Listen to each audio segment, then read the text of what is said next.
मित्रांनो, ही गोट सांगाया फार दुःख वाटय, पण नक्कीच यो व्हिडिओ लास्टवरी नांगजास फार बेस्ट गोट सांगायचा आहे.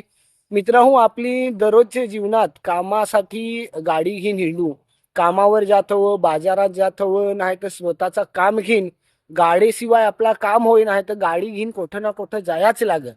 पण गाडी घेऊन जात हवं तर स्वतःची गाडी हळूहळू व्यवस्थित सावकाश चालवा. गाडी चालवाया जे घ्याल तर हेल्मेट घालून जा. अ, थंडी हवी तर स्वेटर वगैरे सगळा घालून ना व्यवस्थित गाडी चालवत जा.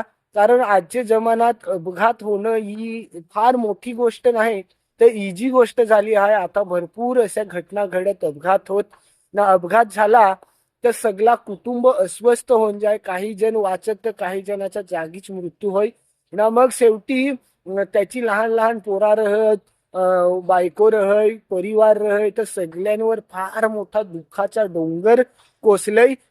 भले एक माणूस कमी होय, पण अख्खा घर अख्खा परिवार तुटून जाय. त्याच्यामुळं आपल्याला पण कोणतरी वाट ठरत आहे, आपली पण बायको पोरा घरा वाट पाहत आहे. त्याच्यामुळं आपली गाडी चालवत हवं तर सावकाश हळूहळू चालवा. आपली दुसरीची गाडी तर नाही सांभाळू शकतो, पण स्वतःची गाडी हळूहळू व्यवस्थित कशी चालवता येईल ती आपल्याला चालवता येईल. दुसरी गोष्ट, आपली सतर्क राहून तर दुसरा एखादा आपल्याला ठोका येईल त्यावरही आपली आजूबाजूला गाडी वालून स्वतःचा जीव वाचवून. पण आजच्या जमाने तसा झाला आहे का एखादा निष्पाप व्यक्ती हळूहळू गाडी चालवत जात हवा, त्यालाच ज्यांना ठोकत ना, शेवटी जो ठोकणारा रह तो तर वाचव, पण ज्याला ठोक जाई त्याचा जीव जाय ना, पूर्ण कुटुंब उद्ध्वस्त करून टाक जाई. अशा घटना आपल्या भागात फार घडत आहात.